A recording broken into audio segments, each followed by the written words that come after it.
সুদিনে দুর্দিনে ঝুঁকি নিয়ে তার প্রিয় দেশেই থাকে। আমাদের নেতৃবৃন্দ দেশকে ভালোবেসেছেন বলেই তাদের কেউ পালিয়ে যাওয়ার চেষ্টা করেন নাই, বরঞ্চ মীর কাসেম আলী দেশের বাইরে ছিলেন, আমেরিকায় ছিলেন।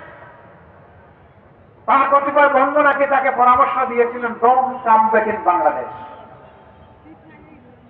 তিনি জিজ্ঞেস করেছিলেন হোয়াই। তা বলেছিল, আপনার শীর্ষ নেতৃবৃন্দের সাথে যে নিষ্ঠুর আচরণ করা হচ্ছে, আপনি আসলে আপনার সাথেও করা হবে। তিনি বলেছিলেন, আমি আমেরিকায় আমার বিরুদ্ধে যে মিথ্যা অভিযোগ দায়ের করা হয়েছে, আমি এখানে থেকে তার দায় নিতে চাই না। আমি দায় নিতানের জন্য বাংলাদেশে ফিরব, প্রয়োজনে আমি শহীদ হব। হাসি মুখে শাহাদত বরণ করেছেন। তার তো পালানোর ব্যাপার ছিল না, তিনি ছিলেনই বাইরে।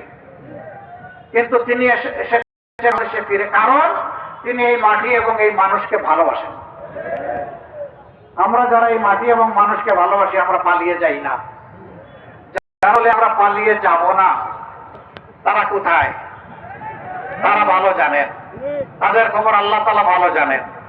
এমনকি একজন দুর্দর্শ বিচারপতি, যিনি কার্যত একজন অ্যাক্টিভিস্ট রাজনীতিক হিসাবে কাজ করতেন, আদালতে বসে রাজনীতির পানিয়া ওড়াতেন, তিনি শেষ পর্যন্ত ঘুমায়, কলাপাতায় ঘুমাইয়া দেশ ছাড়তে বাধ্য হলেন। কেন রে ভাই, আপনার এইরকম কেন কলাপাতায় ঘুমাতে হবে? লোক আপনাকে জায়গায় জিজ্ঞেস করলো, মাননীয় বিচারপতি আপনি কোথায়?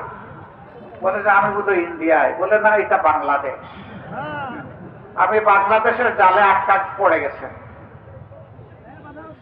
কেন এই অপমান? এই অপমান এই কারণে যে তারা মানুষকে অপমান করেছে। ঠিক আছে, তারা লুটে পুটে বাংলাদেশ খেয়েছেন, বিদেশে তারা second home, third home, fourth home বানিয়েছেন, বাংলাদেশের সম্পদ বিদেশে পাচার করে